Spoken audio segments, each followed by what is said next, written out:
नमः सर्वेभ्यः। भाषापाकः प्रथमः इत्यस्य अद्य नवमः पाठः। येनाक्षरसमाम्नायमधिगम्य महेश्वरात् कृत्स्नं व्याकरणं प्रोक्तं तस्मै पाणिनये नमः। वाक्यकारं वररुचिं भाष्यकारं पतञ्जलिं पाणिनिं सूत्रकारं च प्रणतोऽस्मि मुनित्रयम्। सुबन्तविचारः इति प्रकरणम् अधीयमानम् अस्ति। तत्र 21 इति पर्यन्ताः पाठाः अधीताः। अद्य अग्रे सरामः। अग्रे विद्यमानानां सर्वेषाम् अपि पाठानाम् अध्ययनं कृत्वा अद्य अस्य प्रकरणस्य समापनं कुर्मः।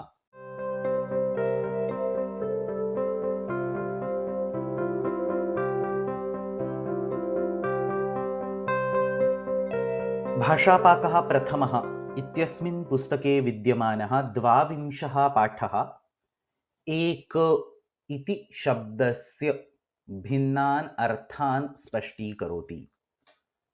तत्र एक इति शब्दः सामान्यरूपेण संख्यावाचके अर्थे प्रयुज्यते इति तु सर्वैः ज्ञातं, परन्तु अस्य अन्ये अपि बहवः अर्थाः सन्ति। एकः अन्ये अर्थे प्रधाने च प्रथमे केवले तथा साधारणे समाने अल्पे संख्यायां च प्रयुज्यते इति कश्चन श्लोकः प्रौढमनोरमायाम् अस्मिन् सन्दर्भे उद्धृतः वर्तते। एक इति शब्दः अन्य इति अर्थे प्रधानः मेन, प्रथमः फर्स्ट, केवलः ओन्ली, साधारणः जनरल, समानः कॉमन, अल्प लिटिल एतेषु सर्वेषु अर्थेषु तथा च संख्यावाचकः अर्थः वन इति एतेषु अर्थेषु प्रयुज्यते इति अस्य श्लोकस्य आशयः।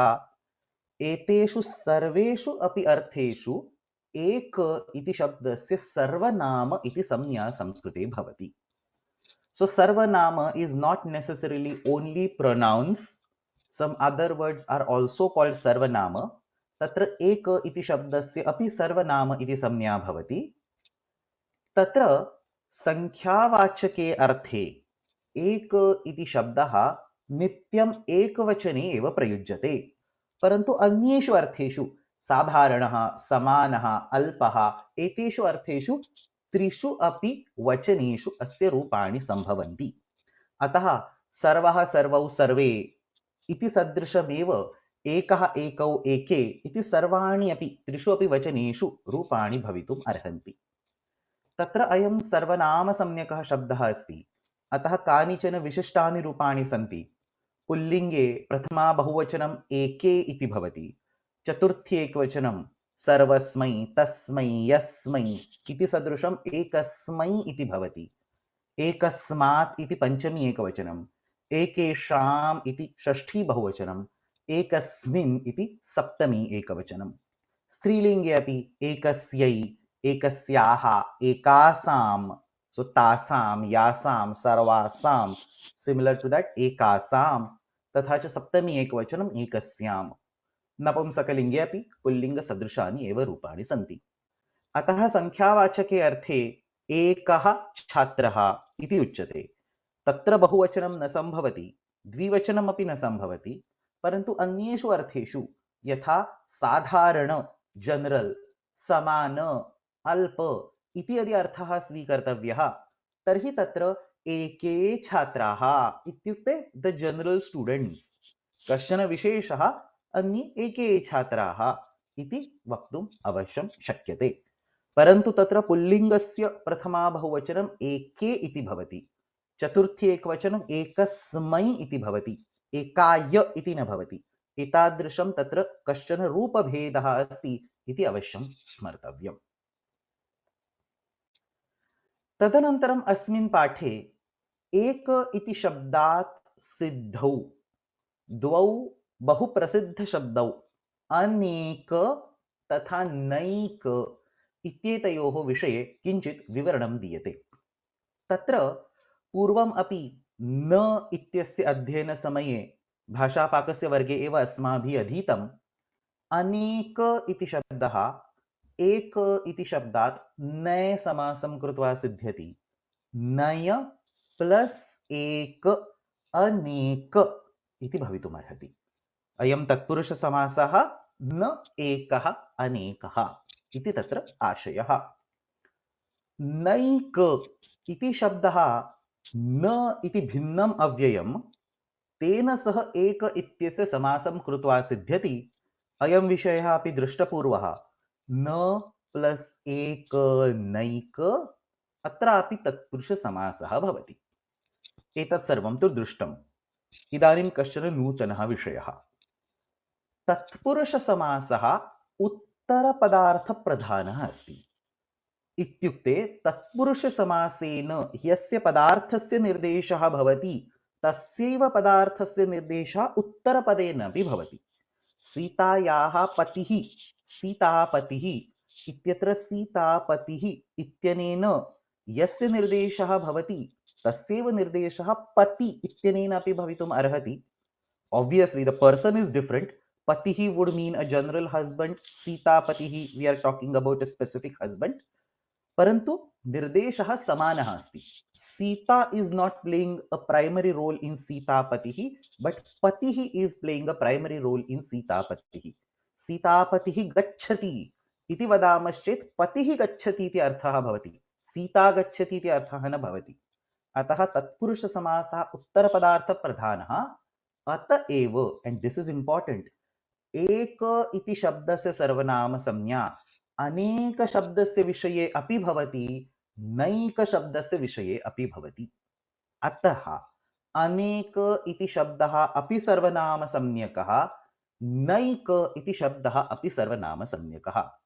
एंड देयरफॉर अनेके छात्राः इति वक्तव्यम्. यथा एके छात्राः इति भवितुम् अर्हति तथैव अनेके छात्राः, तत्रापि सर्वनामसंज्ञा विशिष्टानि रूपाणि प्रयोक्तव्यानि.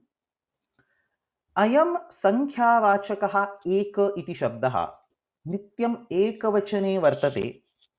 अतः अस्मात् शब्दात् तत्पुरुषसमासं कृत्वा प्राप्तः अनेक तथा नैक इति शब्दः अपि एकवचने एव भवेत् इति नागेशस्य मतम् अस्ति. So Nagesha is one of the phenomenal scholars of Sanskrit grammar, one of the topmost scholars of Sanskrit grammar. He was in some 18th century, 17th, 18th century. So he wrote commentary on entire Mahabhashyam. He mentions that just like how Eka is in the Ekavachanam, Aneka and Naika should also be in the Ekavachanam. So we will not go in the reasoning and so on, but this is what his statement is. And therefore, according to Nagesha, अनेके जनाः इति अनुचितमस्ति, अनेकः जनाः इति वक्तव्यम्. यद्यपि तत्र जनाः इति बहुवचनमस्ति, तथापि एक इत्यस्य एकत्वम् अनेक इति शब्दस्य विषये अपि सिद्ध्यति, आरोप्यते. अतः अनेकः जनाः इति वक्तव्यम्. अनेकेषु गृहेषु इति अनुचितमस्ति, अनेकस्मिन् गृहेषु इति वक्तव्यम्. नैकानां छात्राणाम् इति अनुचितमस्ति, नैकस्य छात्राणाम् इति वक्तव्यम्. एतत् सर्वं कस्य मतेन? नागेशस्य मतेन. परन्तु भाषायाम् इदानीन्तनकाले तु अनेके जनाः, अनेकेषु गृहेषु, अनेकेषां छात्राणाम् इत्यादयः प्रयोगाः अवश्यं कृताः दृश्यन्ते. पंडितैः शिष्टैः अपि एतादृशाः प्रयोगाः क्रियन्ते. अतः यद्यपि नागेशस्य मतेन एते प्रयोगाः अनुचिताः, तथापि पंडितैः एतेषां साधुत्वं स्वीकृतम् अस्ति. कथं साधुत्वं स्वीकर्तव्यम् इति चेत् बहुत्वधर्मस्य आधारेण अत्र साधुत्वम् उच्यते. The concept of multiplicity, the concept of being many is embedded in the meaning of the word aneka itself. Na eka is aneka. So if we are saying na eka, how can we still apply ekavachanam on it? So this is an argument that the modern scholars do. Now obviously we cannot go back and argue with Nagesha, but this has been the argument put forth by the modern scholars. Ataha bahutva dharma, the very meaning of the word indicates multiplicity. अतः बहुत्व धर्मस्य आधारेण अत्र बहुवचनं भवितुम् अर्हति इति पंडिताः अत्र स्पष्टीकुर्वन्ति। नो चेत् अन्य इति शब्दस्य भिन्नाः ये अर्थाः सन्ति तेषु कस्यचन अर्थस्य ग्रहणं कृत्वा तत्र न एके इति अनेके इति कथञ्चित् साधुत्वं वक्तुं शक्यते इति समर्थनस्य प्रकारान्तरम्, a second type of justification.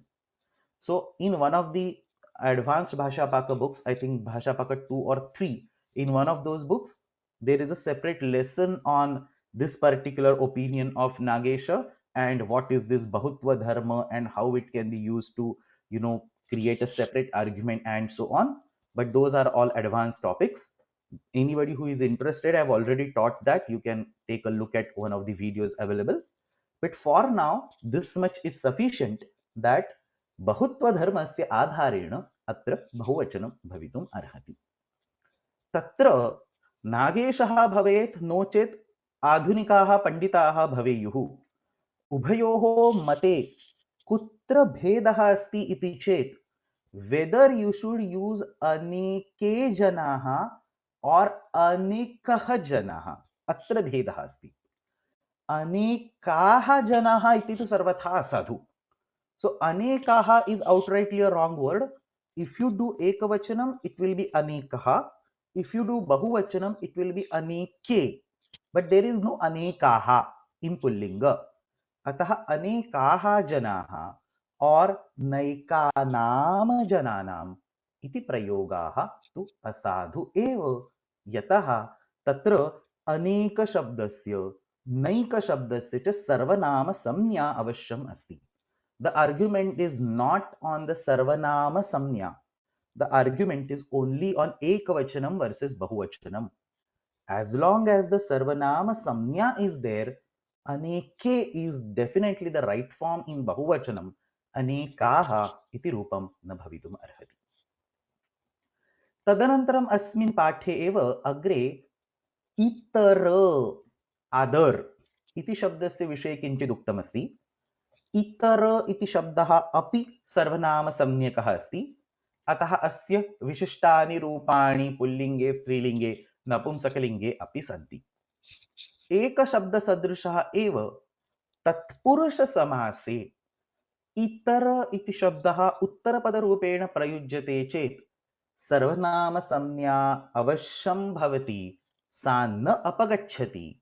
It is not removed when it is used in the Tatpurusha Samasa. Ataha taditaraha. Ekam udaharanam. Taditaraha. Tasmat itaraha. Ityatra panchami Tatpurusha Samase krute. Sarvanama samnya avashyam tatra vartate. Ataha taditar iti shabdasya rupani api इतर शब्दसदृशानि एव भवन्ति. तदितरे, तदितरस्मै, तदितरस्मात् अनेन प्रकारेण.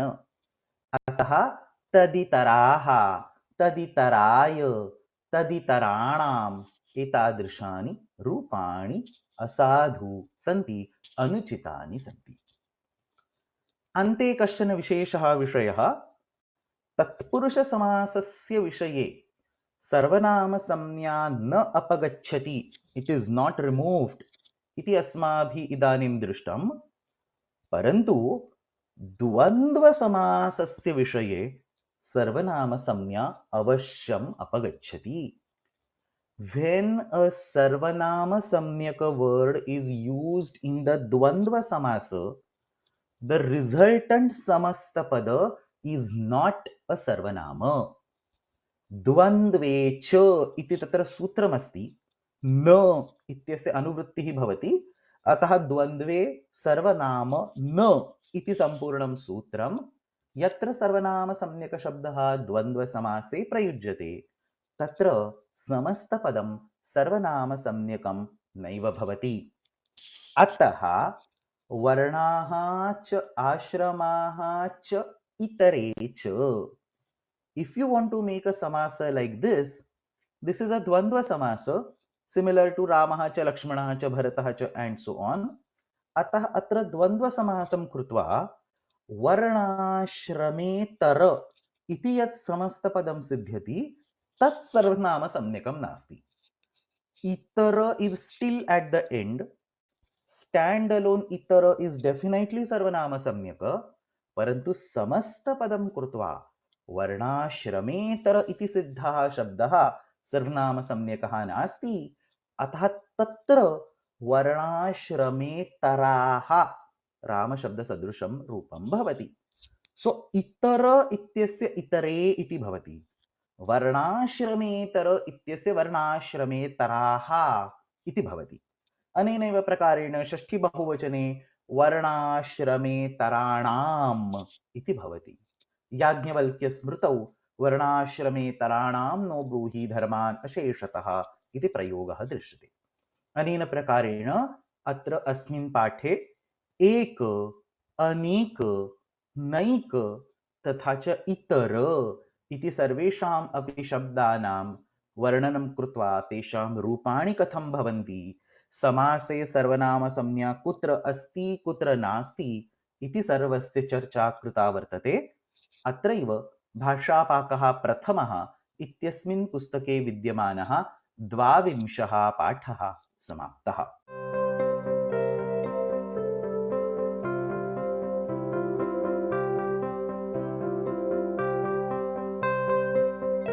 भाषापाकः प्रथमः इत्यस्मिन् पुस्तके विद्यमानः 23 पाठः आवश्यकता नेसेसिटी इत्यस्य शब्दस्य साधुत्वस्य विषये किञ्चित् चिन्तनं करोति. तत्र आदौ आवश्यकता नो चेत् आवश्यकत्वं.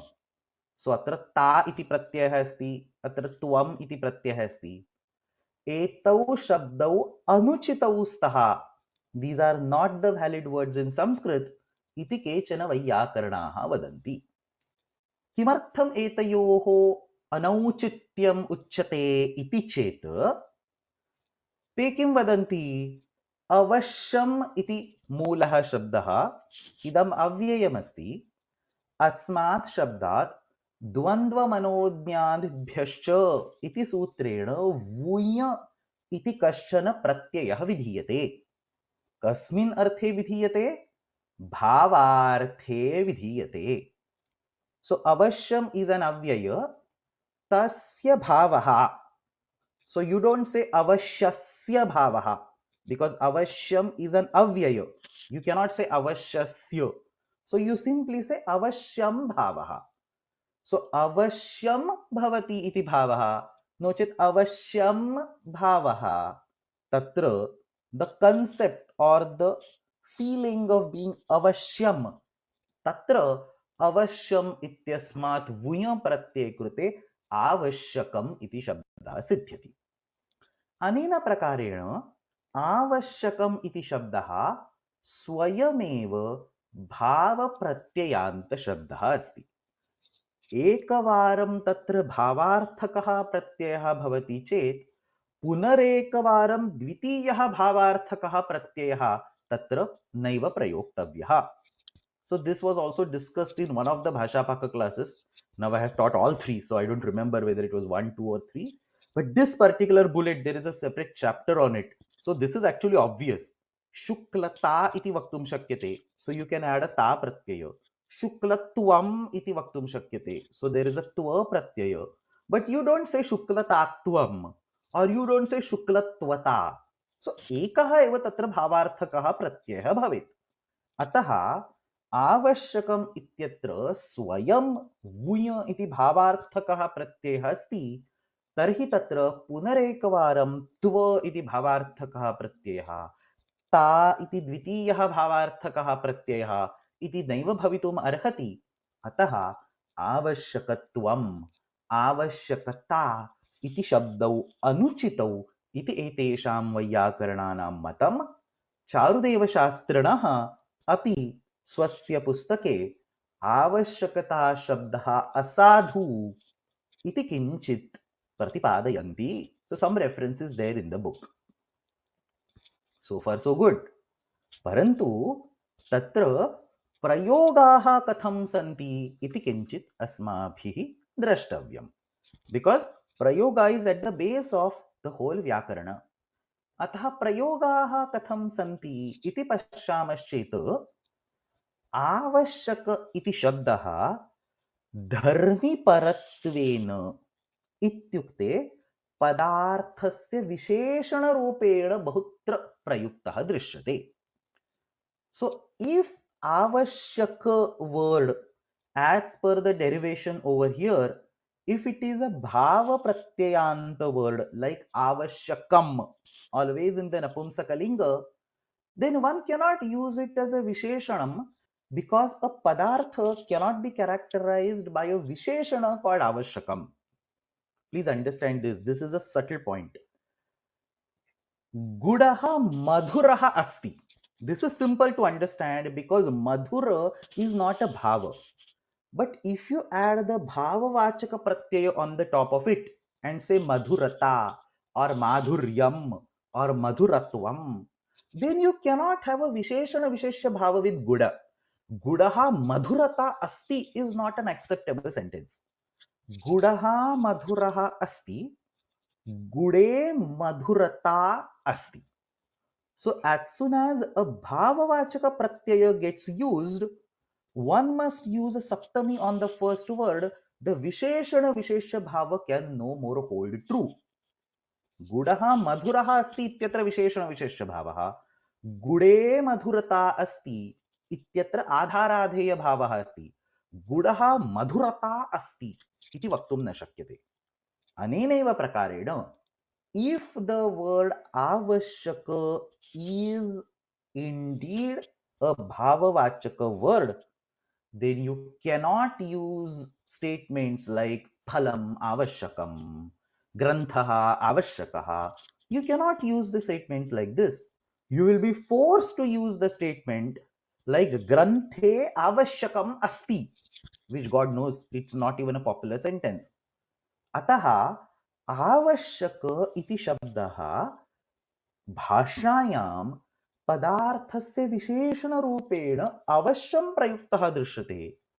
तत्त्वबोधिन्याम् अपि शेषाधिकारः तावद् आवश्यकः. शादीनां निवृत्त्यर्थम् अपि अधिकारः आवश्यकः इति उक्तम् अस्ति.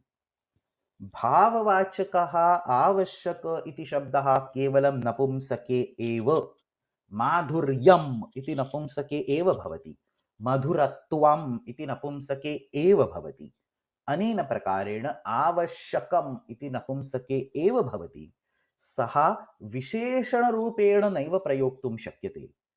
परन्तु प्रयोगे शेषाधिकारः आवश्यकः, अधिकारः आवश्यकः इत्येते प्रयोगाः पण्डितैः अपि कृताः सन्ति.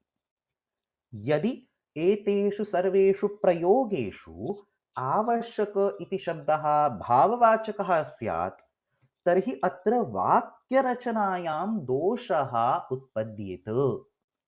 अतः एतेषु वाक्येषु विद्यमानः आवश्यक इति शब्दः भाववाचकः नास्ति इति स्पष्टम्.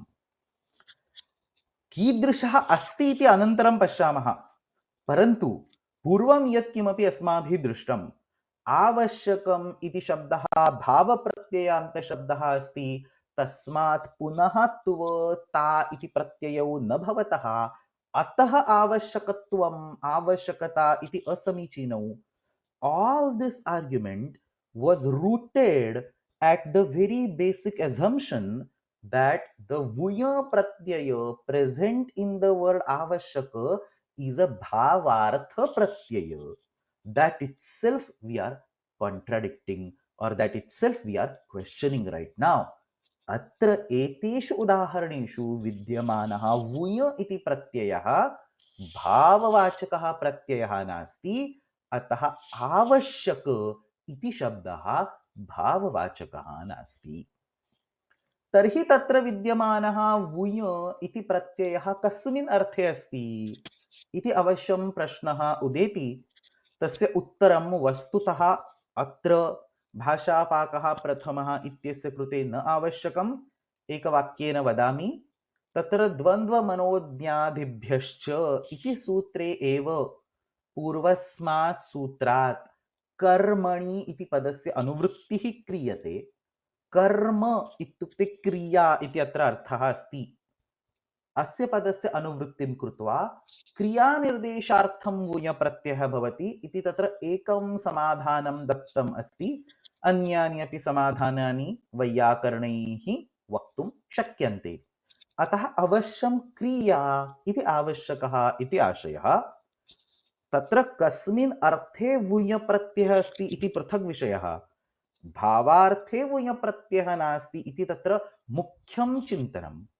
अतः यत्र भाववाचकः कोऽपि प्रत्ययः नास्ति तत्र अवश्यम् एकः भाववाचकः प्रत्ययः भवितुम् अर्हति। अतः शेषाधिकारः आवश्यकः इति सामान्यं वाक्यं। तत्र भाववाचकप्रत्ययस्य योजनेन शेषाधिकारे आवश्यकत्वं वर्तते, नो चेत् शेषाधिकारे आवश्यकता वर्तते इति वक्तुं शक्यते। Just like the way gudaha madhuraha asti is equivalent of saying gude madhuryam asti, gude madhurata asti, gude madhuratvam asti. In the same way, sheshadhikaraha avashyakaha can now be translated into sheshadhikare avashyakatvam asti, sheshadhikare avashyakata asti. अयम् आवश्यकत्वम् इति शब्दः बालमनोरमायाम् अपि बहुत्र प्रयुक्तः दृश्यते। ग्रहणलाभाय तदावश्यकत्वात्, ग्रहण अभावाय तदावश्यकत्वात्, समासविधानस्य आवश्यकत्वात्। अनेन प्रकारेण आवश्यकत्व इत्यस्य साधुत्वं ज्ञाप्यते। पर्यायेण आवश्यकता इत्यस्य अपि साधुत्वम् अवश्यम् अस्ति। अतः भावप्रत्ययान्तः आवश्यक इति शब्दः भिन्नः। सः अस्ति उत नास्ति इति अपि इदानीं वक्तुं न शक्यते। परन्तु आवश्यक इति भाषायां यः शब्दः प्रयुज्यते तत्र विद्यमानः वुञ इति प्रत्ययः भाववाचकः नास्ति, अन्यस्मिन् अर्थे तस्य प्रयोगः भवति। अतः तस्मात् त्व प्रत्ययं नो चेत् ता प्रत्ययं संस्थाप्य जायमानो आवश्यकत्वं नो चेत् आवश्यकता इति शब्दौ अवश्यं समीचीनौ स्तः इति अत्र निर्णयः। अनेन प्रकारेण अस्मिन् पाठे आवश्यकता इत्यस्य शब्दस्य साधुत्वं स्पष्टरूपेण प्रतिपादितं वर्तते। अत्रैव भाषापाकः प्रथमः इत्यस्मिन् पुस्तके विद्यमानः त्रयोविंशः पाठः समाप्तः।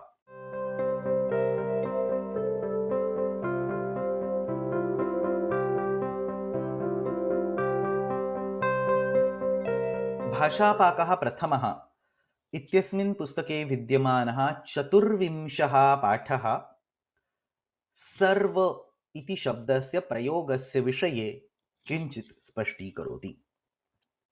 तत्र सर्व इति शब्दः बहुत्वं दर्शयति इति तु सरलः विषयः। यथा सर्वे जनाः इति अस्ति, सर्वाः नद्यः इति अस्ति, सर्वाणि फलानि इति अस्ति। परन्तु कुत्रचित् भाषायां सर्व इति शब्दः एकवचने यथा सर्वः लोकः, नो चेत् द्विवचने यथा सर्वौ व्यूहौ अनेन प्रकारेण अपि प्रयुक्तः दृश्यते.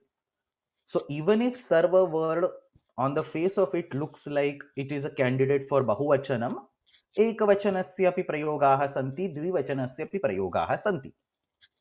तत्र कीदृशः प्रयोगः कुत्र करणीयः इति चेत् बालमनोरमायाम् आमी सर्वनाम्नः सुट इत्यस्मिन् सूत्रे किञ्चित् विवरणम् अस्मिन् सन्दर्भे दत्तम् अस्ति.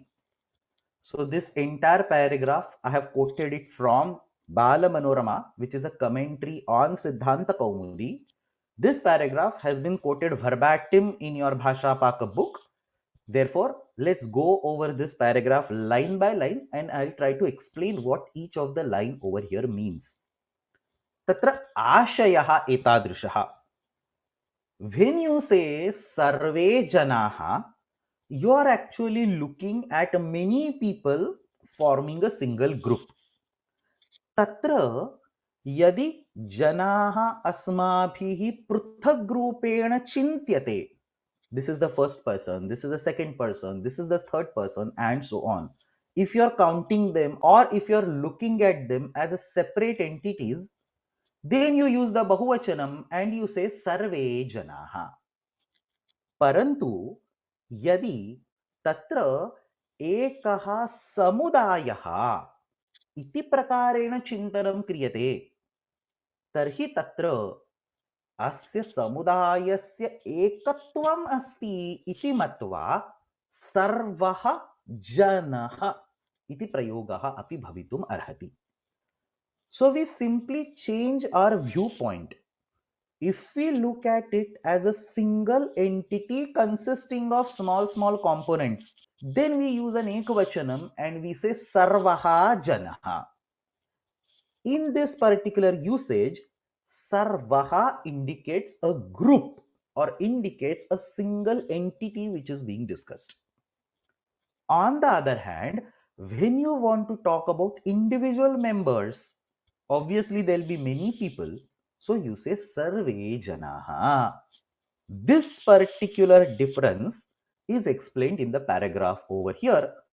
क्रमेण पठामः, तदनन्तरं प्रत्येकं वाक्यं स्पष्टीकरोमि.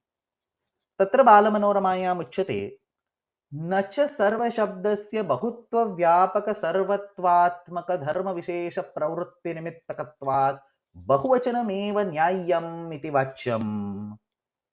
So the point discussed over here is that सर्व इति शब्दः बहुवचने एव भवेत् इति न वक्तव्यम्. एतादृशं जनाः किमर्थं चिन्तयन्ति सर्वशब्दः बहुवचने एव भवेत् इति? The inherent meaning of the word sarva indicates multiplicity. So bahutva vyapaka spanning. The meaning of sarva spans the entire set. So bahutva vyapaka sarvatvatmaka dharma vishesha. So the dharma, the inherent quality of the word itself indicates a bahutva. So bahutva vyapaka sarvatvatmaka dharma vishesha pravrutti nimittakatvat. Tasya shabdasya bahuvachanam eva nyayam. Nyayam ityukte uchitam. Bahuvachanam eva nyayam iti navachyam. Etadrisham asmabhi navaktavyam. सर्व शब्दः हि बहु अवयव आरब्ध समुदाये वर्तते. सर्व इति शब्दः यथा भिन्नानाम् अवयवानां निर्देशार्थम्, अवयव इज मेंबर्स, सो भिन्नानाम् अवयवानां निर्देशार्थं यथा भवति, तथैव समुदायस्य निर्देशार्थम् अपि भवति. So we are changing the perspective. We are telling an additional meaning on the word sarva. Sarva is also used to indicate a group which has many members. So sarva shabdaha hi bahu avayava. There are many members. A group which has formed because of many members coming together. Bahu avayava arabdha samudayah. समुदायस्य निर्देशार्थम् अपि सर्वशब्दः वर्तते. अतः यदा समुदायः विवक्षितः, when we want to talk about the group as one entity, कीदृशः समुदायः? अनुद्भूतावयवः. Anudbhutavayava means the individual members are not under our attention. Avayava means member. Udbhuta means we are focusing on these members. Na udbhuta is anudbhuta. So anudbhutavayava samudaya. When you want to only talk about the group, for example, we say public or janata. We don't really want to talk about the individual members. We simply make a statement like public said this. In this particular statement, the word public is actually used to indicate a samudaya. तत्र विद्यमानाः घटकाः जनाः सन्ति इति ज्ञायते, परन्तु तेषां पृथक् रूपेण चिन्तनं नावश्यकं, चिन्तनं न इष्यते। अस्यां स्थितौ अनुद्भूतावयवः समुदायः इति उक्त्वा इति तस्य निर्देशं कृत्वा केवलं समुदायस्य एव विवक्षायाम् एकः एव समुदायः अस्ति, अतः एकवचनम्। अनेन प्रकारेण एकवचनं भवति सर्वः लोकः। सर्वः लोकः विष्णुं पूजयति। All the members will respect Vishnu. सर्वः लोकः विष्णुं पूजयति। अनुद्भूतत्वम् अविवक्षितसंख्याकत्वम्. So he is explaining the meaning of the word anudbhuta. Anudbhuta means what? Whatever are the members of that set, we don't care about their count or we don't care about their individuality. So anudbhutatvam ityukte avivakshita sankhyaakatvam. If you want to focus that there are 10 people in that group, then you will be forced to use a bahuvachanam by saying sarve janaha. परन्तु तादृशं नास्ति। तत्र गणे कति जनाः सन्ति तस्य चिन्तनमेव न क्रियते। एकः गणः, सर्वः जनः, सर्वः लोकः इति वक्तुं शक्यते। अतः सर्वः लोकः, सर्वः जनः इत्यत्र अविवक्षितसंख्याकत्वम् अस्ति। अनेनैव प्रकारेण यत्र एतादृशौ द्वौ गणौ स्तः, when you have two groups, तत्र अनुद्भूतावयवसमुदायौ स्तः, अतः द्विवचनं सर्वौ व्यूहौ. So two vyuhas, each of them containing various members. परन्तु यत्र अवयवानां पृथग्रूपेण चिन्तनं क्रियते, उद्भूतावयवसमुदायः, तत्र बहुवचनं भवति सर्वे जनाः। पुनरेकवारं पश्यामः।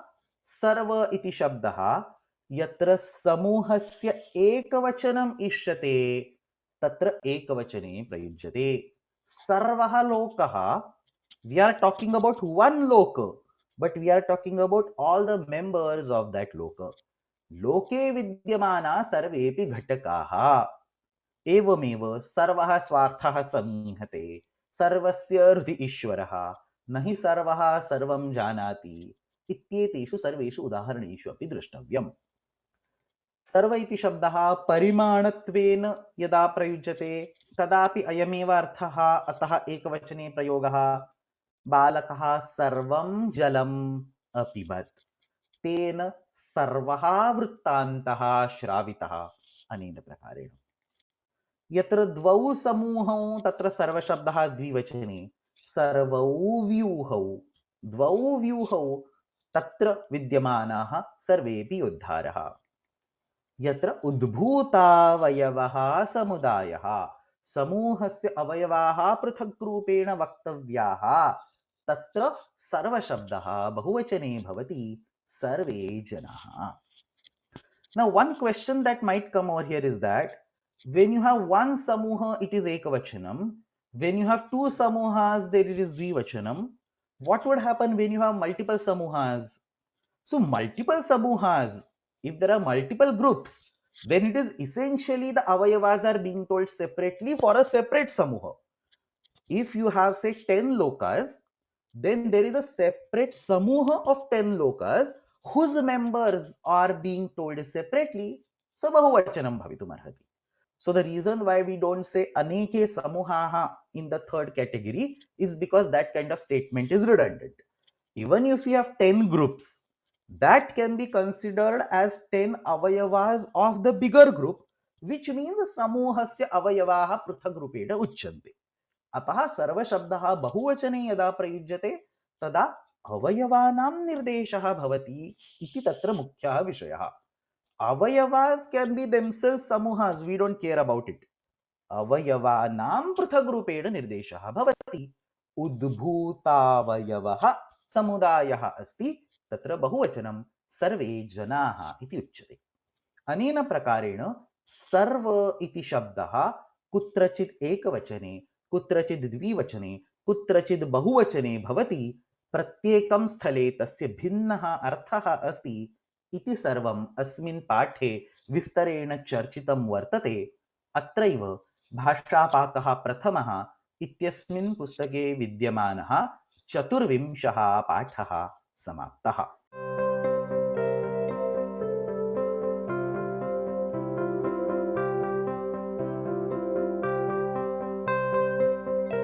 भाषापाकः प्रथमः इत्यस्मिन् पुस्तके विद्यमानः 25 पाठः स्व इति शब्दस्य प्रयोगस्य विषये किञ्चित् स्पष्टीकरोति. तत्र स्व इति शब्दस्य संस्कृते बहवः अर्थाः सन्ति, परन्तु प्रामुख्येन सम्बन्धं प्रदर्शयितुम् अयं शब्दः प्रयुज्यते. रामः स्वस्य गीतं श्रावितवान्. So Ramaha Geetam Shravitavan might mean he played a record or a cassette and the song was played. Parantu Swasya Geetam Shravitavan, he himself sung the song. Sa Swagruham Gatavati. So Tatra Swasya Gruham, Swasya Geetam, Anena Prakarena Sambandham Pradarshayitum, Swa iti Shabdaha Prayujyate.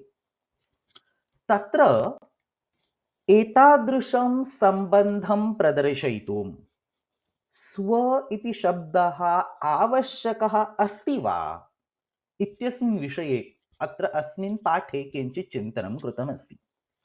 So if you simply say सा गृहं गतवती, is it obvious सा स्वगृहं गतवती, or is it not obvious and you need an extra qualifier called स्वगृहं गतवती?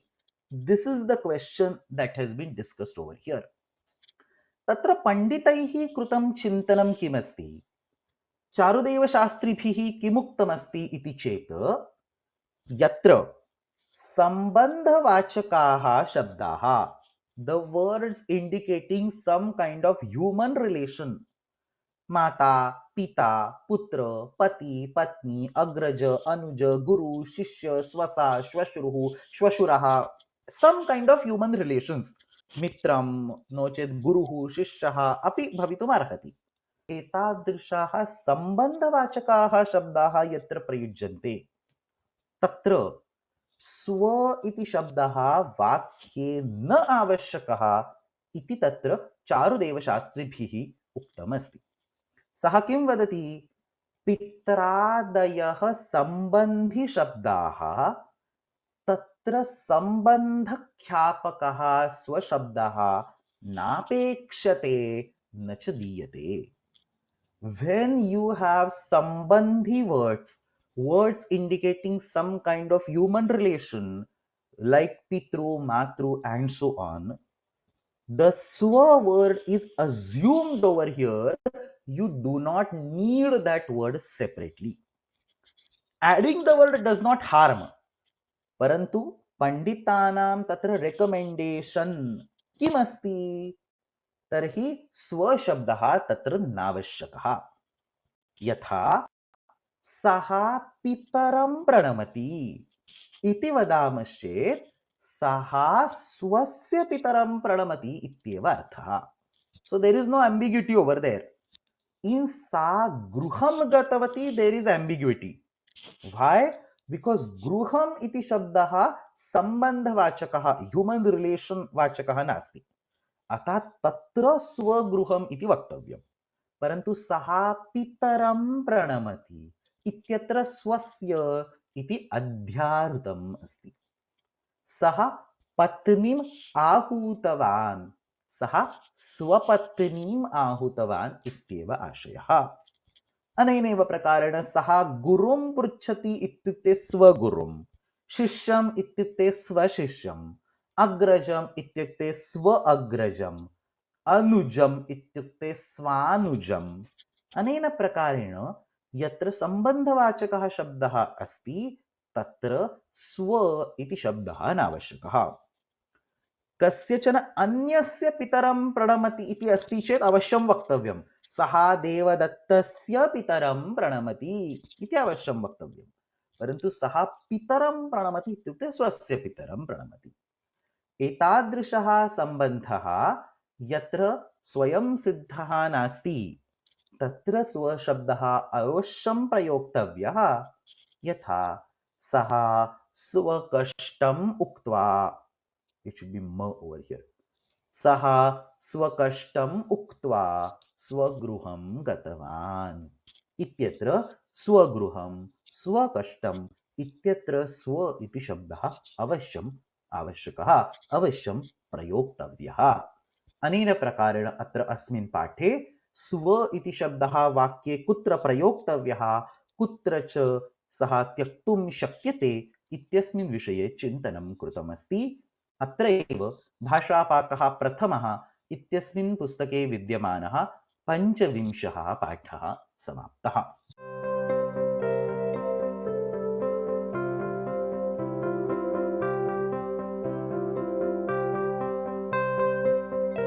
भाषापाकः प्रथमः इत्यस्मिन् पुस्तके विद्यमानः 26 तथा च 27 पाठः, एतयोः पाठयोः मध्ये अर्ध इति शब्दस्य विषये, तस्य प्रयोगस्य विषये विस्तरेण चर्चितं वर्तते। तत्र अर्ध इति शब्दः यदा पुल्लिङ्गे प्रयुज्यते तदा सः वन पार्ट, एकः भागः इत्यस्मिन् अर्थे प्रयुज्यते। A pullinga ardha word means one part. पुल्लिङ्गवाची अर्धशब्दः खण्डसामान्यम्, a part, not necessarily equal or not necessarily 3/4, 1/4 and so on. खण्डसामान्यमात्रावाची इति आशयः। रामेण मह्यं फलस्य अर्धः दत्तः. He gave me a piece of the fruit. It may be a minor piece, it may be a major piece, piece of the fruit इति आशयः। रामेण मह्यं फलस्य अर्धः दत्तः। एतादृशः पुल्लिङ्गे विद्यमानः अर्ध इति शब्दः षष्ठी तत्पुरुषसमासे प्रयुज्यते। फलस्य अर्धः इत्यत्र फलार्धः इति भवितुमर्हति। रामेण मह्यं फलार्धः दत्तः इति वाक्यम्। अत्र पुल्लिङ्गवाची अर्धशब्दः प्रयुक्तः अस्ति। अर्ध इति शब्दः नपुंसके अपि विद्यते। नपुंसकलिङ्गे विद्यमानः अर्ध इति शब्दः समांशं दर्शयति, exact half part. So understand the difference, this is very crucial. पुल्लिङ्गे विद्यमानः अर्धशब्दः a part, तत्र समांशवाची अस्ति इति नावश्यकम्। नपुंसकलिङ्गे विद्यमानः अर्ध इति शब्दः exact half part, 50% इत्यस्मिन् अर्थे प्रयुज्यते। Therefore पुल्लिङ्गे विद्यमानः अर्धशब्दः not exact half part इति तत्र सामान्यरूपेण प्रयोगः भवति। It is not a rule like that. I mean, if it is exact half part, you can still use the pullinga ardha word, but that is not recommended. Exact half part इति ज्ञानम् अस्ति चेत् नपुंसकलिङ्गे प्रयोगः, तादृशं ज्ञानं नास्ति, केवलं part इति ज्ञानम् अस्ति चेत् पुल्लिङ्गे प्रयोगः इति सामान्यरूपेण भाषायाम् इदानीन्तनकाले प्रयोगाः दृश्यन्ते। अतः अर्ध इति शब्दः नपुंसकलिङ्गे exact half part अस्मिन् अर्थे प्रयुज्यते। रामेण मह्यं फलस्य अर्धं दत्तम्। So see the minor difference in the sentences. रामेण मह्यं फलस्य अर्धः दत्तः versus रामेण मह्यं फलस्य अर्धं दत्तम्. फलस्य अर्धं दत्तम् इत्यत्र exact half part इति आशयः अस्ति. Just like the way I told earlier, फलस्य अर्धः इत्यत्र षष्ठी तत्पुरुषसमासः भवति, तादृशम् अर्धम् इति नपुंसकलिङ्गे यः शब्दः प्रयुज्यते तत्र प्रथमा तत्पुरुषसमासः भवति. We have seen this all the way in the first class of Bhashapaka. रात्रेः मध्यम, तत्र मध्यम इति शब्देन सह प्रथमा तत्पुरुषसमासः अस्माभिः दृष्टः अस्ति. अनेन प्रकारेण अत्रापि फलस्य अर्धम, तत्र अर्धम फलस्य इति कृत्वा अर्धफलम् इति शब्दः सिद्ध्यति. अर्धम नपुंसकम् इति तत्र सूत्रमस्ति. अत्र प्रथमा तत्पुरुषसमासः भवति. अस्मिन् समासे अर्ध इति शब्दस्य पूर्वनिपातः क्रियते. So you do not say phalardha and treat it as prathama tatpurusha samasa. Phalardha is shashti tatpurusha samasa. It is always in the pullinga, phalardhaha, not phalardham, because ardha is in the pullinga, so phalardha will be in the pullinga. On the other hand, prathama tatpurusha samase अर्धम फलस्य अर्धफलम् इति प्रयोगः भवति. एतादृशे समासे अवयवी, so the phala word is always in the ekavachanam. अर्धम फलस्य इत्यत्र विग्रहवाक्ये फलस्य इति नित्यम् एकवचने एव प्रयोक्तव्यम्. अवयवी इत्युक्ते यस्य भागद्वयम् उक्तं, the entity which is being halved, तद् नित्यम् एकवचने एव भवति. अतः अर्धफलानि इत्यस्य विग्रहः कः इति चेत् अर्धं फलानाम् इति विग्रहः नास्ति, अपि तु अर्धं फलस्य. So one half of a fruit, single fruit, one at a time. Ardham phalasya iti ardhaphalam, and then take the first half, second half, third half, fourth half, and so on. Ardhaphalam, ardhaphalam, ardhaphalam, ardhaphalam, ardhaphalani iti rupam sambhavati. Ataha ardhaphalani does not mean half of many fruits. It means many halves. Understand the difference. Ardham phalanam ityukte kim bhavet? Half of many fruits. That does not make any sense. What we instead want to talk is many halves of fruits. Ataha ardhaphalam is one half, ardhaphalam is another half, ardhaphalam is third half. Anena prakarena ardhaphalani iti tatra rupam siddhyati. अतः अत्र मुख्य रूपेण आशयः अयम्. अर्ध इति शब्दः पुल्लिङ्गे प्रयुज्यते चेत् a general part इति आशयः, षष्ठी तत्पुरुष समासः फलार्धः इति उदाहरणम्. अर्ध इति शब्दः नपुंसकलिङ्गे प्रयुज्यते चेत् समांशवाची भागः, exact half part इति अर्थः. फलस्य अर्धं दत्तम् इति उदाहरणम्. प्रथमा तत्पुरुष समासः अर्धफलम् इति समस्तपदम्, अर्धं फलस्य इति व्यस्तप्रयोगः. तत्र अग्रे अर्ध इति शब्दस्य कश्चन तृतीयः अर्थः अपि उक्तः अस्ति.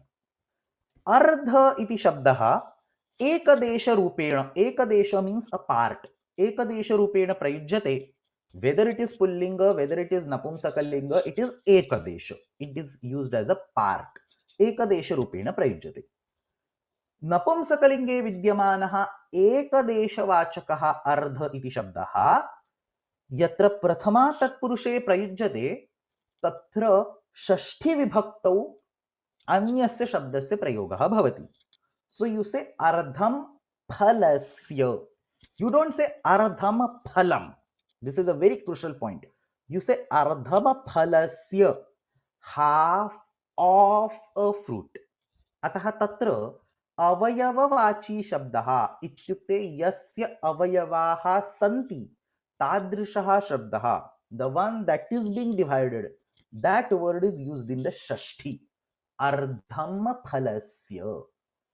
अतः अत्र अर्धम् इति प्रथमायां फलस्य इति षष्ठी विभक्तौ एतादृशं प्रयोगः भवति। तत्र द्वयोः मध्ये सामानाधिकरण्यं नास्ति। सामानाधिकरण्यं means the same vibhakti. You don't say ardham phalam. Even if you want to do the samasa vigraha of ardha phalam, you don't do it as ardham phalam. You do it as ardham phalasya. अत्र एकं पदं प्रथमायाम् एकं पदं षष्ठी विभक्तौ तत्र सामानाधिकरण्यं नास्ति। अतः अर्धं फलम् इति प्रयोगः असंयुक्तिकः, अर्धं फलम् इति प्रयोगः अनुचितः इति सामान्यरूपेण अस्माभिः प्रतीयते। फलस्य विशेषणरूपेण अर्ध इति शब्दस्य प्रयोगः सामान्यरूपेण न संभवति। सूत्रं पश्यामश्चेत् न संभवति। तथापि अयं प्रयोगः अवश्यं साधु अस्ति इति अत्र अग्रे वक्ष्यते। सो भाष्यकारेण अर्ध इति शब्दस्य विशेषणरूपेण प्रयोगः कृतः अस्ति। सो भाष्यकारः परवलिङ्गं द्वन्द्वतत्पुरुषयोः इत्यस्मिन् सूत्रे एकं वाक्यं वदति, अर्धं च सा पिप्पली च। सो अर्धम, the napumsaka word, he uses it as also a visheshana.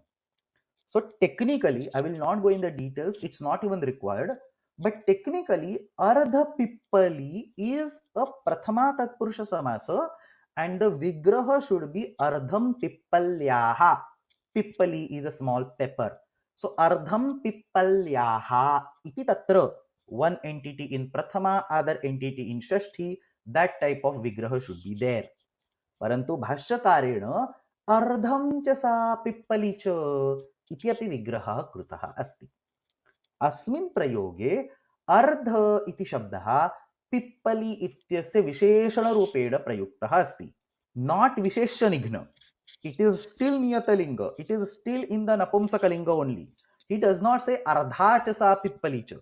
He says अर्धं च सा पिप्पली च. अतः अत्र नपुंसके विद्यमानः एव शब्दः, परन्तु पिप्पली इत्यस्य विशेषणरूपेण प्रयुक्तः अस्ति। अतः अर्धं फलम्, अर्धं कार्यम् इत्यादयः प्रयोगाः अपि साधवः सन्ति इति तत्र अस्माभिः निर्णयः कर्तुं शक्यते। अस्मिन् सन्दर्भे कैयटेन उच्यते अवयवे समुदायोपचारात्, टाइपिंग मिस्टेक, अवयवे समुदायोपचारात् सामानाधिकरण्यम्. So basically the avayava, half of the fruit, is being considered similar to a fruit. So ardham phalasya ityस्य स्थाने ardham phalam इति उच्यते। समुदाये दृष्टाः शब्दाः अवयवेषु अपि वर्तन्ते. Whatever words are used for the entire fruit, same words can also be used for half a fruit इति आशयः। अतः अर्धं फलस्य तथा च अर्धं फलम् उभयथा प्रयोगः साधुत्वं प्राप्नोति इति अत्र आशयः। अनेन प्रकारेण अत्र अस्मिन् पाठे अर्ध इति पुल्लिङ्गे, अर्ध इति नपुंसकलिङ्गे तथा च नपुंसकलिङ्गे विद्यमानः अर्ध इति शब्दः विशेषणरूपेण अपि कथं प्रयोक्तव्यः इत्यस्मिन् विषये चिन्तनं कृतमस्ति। अत्रैव भाषापाकः प्रथमः इत्यस्मिन् पुस्तके विद्यमानौ षड्विंशसप्तविंशौ च पाठौ समाप्तौ।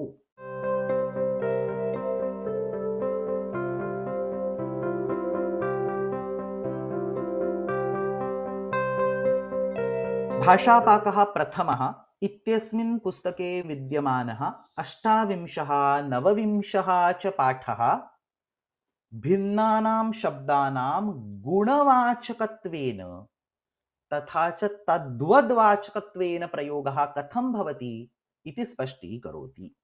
कः अर्थः पश्यामः।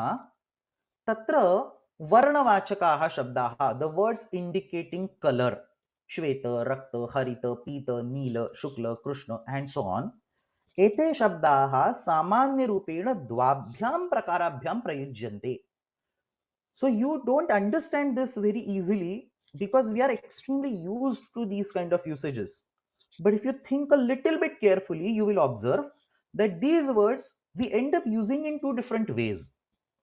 First, we use these words to indicate the name of the color. Gunarupena, the color itself.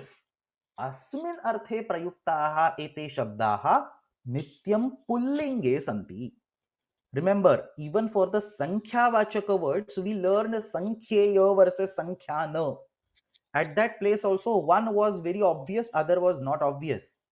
In the same way here, these words are used to indicate the color itself. Yatha पुष्पस्य पीतः वर्णः, पर्णस्य हरितः वर्णः, मेघस्य कृष्णः वर्णः.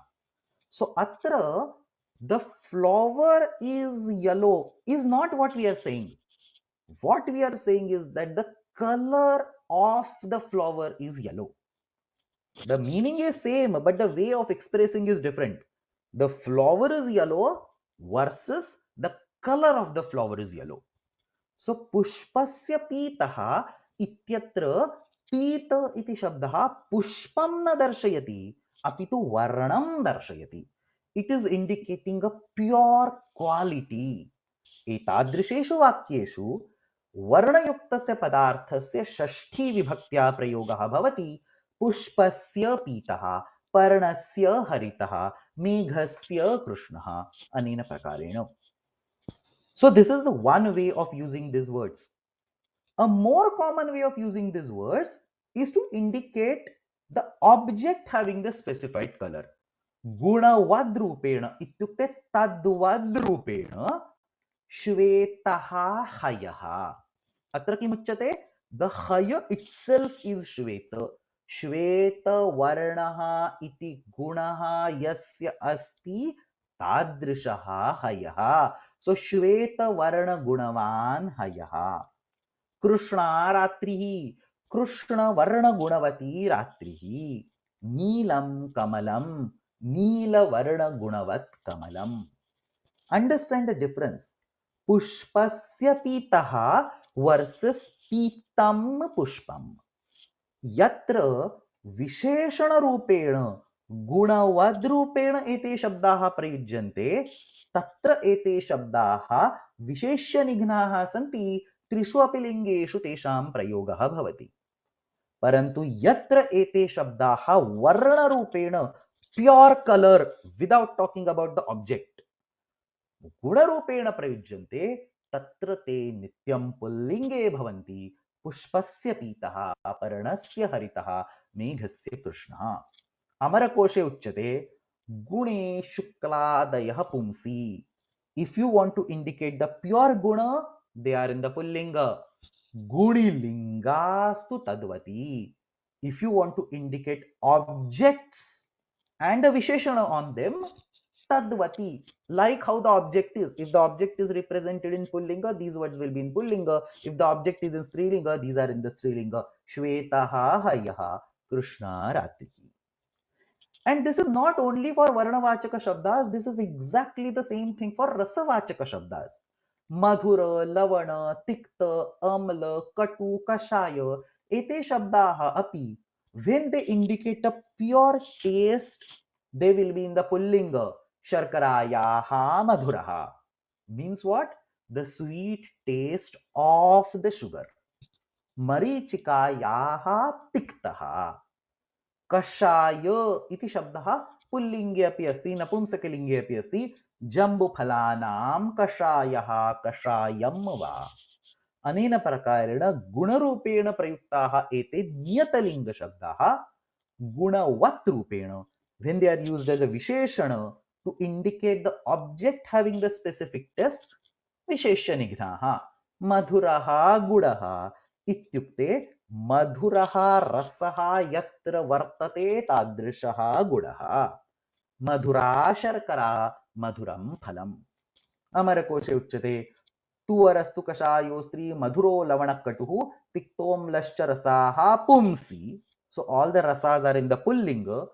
Tadvatsu षडमीत्रिषु, when they are used in the sense of tadvat, that is gunavat, visheshana visheshya rupena, तत्र तु all six used in all the three lingas, षडमी त्रिषु. Same thing for the Sahitya rasas, Shrungaraha, Hasyam, Karuna, and so on. Their individual linga is fixed. Gunarupena praitaha niyatalingaha. Rupake asmin adbhutam rasaha. Ankasya asya karuna rasaha. केवलं रसस्य निर्देशार्थं नियतलिंगाः, परन्तु गुणवद्रूपेण विशेष्यनिघ्नाः करुणः बाणः, अद्भुता कथा, भयानकं नाटकम्. So same thing will be applicable for many others also. I just gave 3 examples. I will give one last example. Satya iti shabdaha मूलरूपेण नपुंसकलिंगे सत्यं ब्रूयात् प्रियं ब्रूयात्. तत्र सत्य itself is नपुंसकलिंग, परन्तु सत्यधर्मः यस्मिन् पदार्थे तस्य निर्देशः करणीयः चेत् विशेष्यनिघ्नः. सत्यः व्याहारः इत्युक्ते किं? सः व्याहारः यत्र सत्यं वर्तते. सत्यः व्याहारः. व्याहार इज स्पीच. सत्यावाणी. सो अमरकोशे सत्यं तथ्यं मृतं महक् अमुनीतिषु तद्वती. सो तद्वत्, यत्र यत्र तद्वत्, तद्वत् मीन्स द विशेषण ऑफ दैट एंटिटी. तादृशमस्ति चेत् त्रिषु लिंगेषु प्रयोगः. वन लास्ट एग्जांपल. कष्ट इति शब्दः मूलरूपेण नपुंसकलिंगे अहो बत महत् कष्टम् इति वदामः, परन्तु तद्वत् निर्देशार्थं विशेषनिघ्नता. कष्टः व्यापारः. सो कष्टम् इति गुणः यत्र वर्तते तादृशः व्यापारः कष्टः व्यापारः. कष्टा क्रीडा इति उदाहरणम्. अमरकोशे स्यात् कष्टं कृच्छमाभीलं त्रिषु एषां भेद्यगामि यत्. भेद्यगामि इत्युक्ते सेम थिंग विशेषण रूपेण तद्वद् रूपेण प्रयोगः भवति चेत् त्रिषु लिंगेषु भवति. अनेन प्रकारेण अत्र बहूनि उदाहरणानि अस्माभिः दृष्टानि. गुणवाचकः शब्दः नियतलिङ्गः, तद्वत्वाचक रूपेण तु विशेष्य निघ्नता. अन्ते कश्चन एकः विषयः. कष्टकरः व्यापारः इत्यत्र कष्टशब्दः धर्मवाचकः अस्ति. सो कष्टकरः इत्यत्र कष्टकर इति शब्दः व्यापारस्य विशेषणं. कष्ट इति शब्दः व्यापारस्य विशेषणं नास्ति. सो इन दिस स्टेटमेंट कष्ट is again a niyatalinga word because it represents the original dharma, like mahat kashtam as in this example. अतः अत्र कष्टं करोति इति कष्टकरः इति विग्रहः दीयते. अनेन प्रकारेण अत्र अस्मिन् पाठे बहूनि उदाहरणानि स्वीकृत्य गुणवाचकस्य विशिष्टं लिङ्गं, तद्वद्वाचकस्य च विशेष्य निघ्नता इति सर्वं चर्चितं वर्तते. अत्रैव भाषापाकः प्रथमः इत्यस्मिन् पुस्तके विद्यमानः 28, 29 च पाठः समाप्तः. किञ्च अत्र अस्माकं प्रकरणानाम् आवल्यां विद्यमानं सुबन्तविचारः इति प्रकरणमपि समाप्तम्.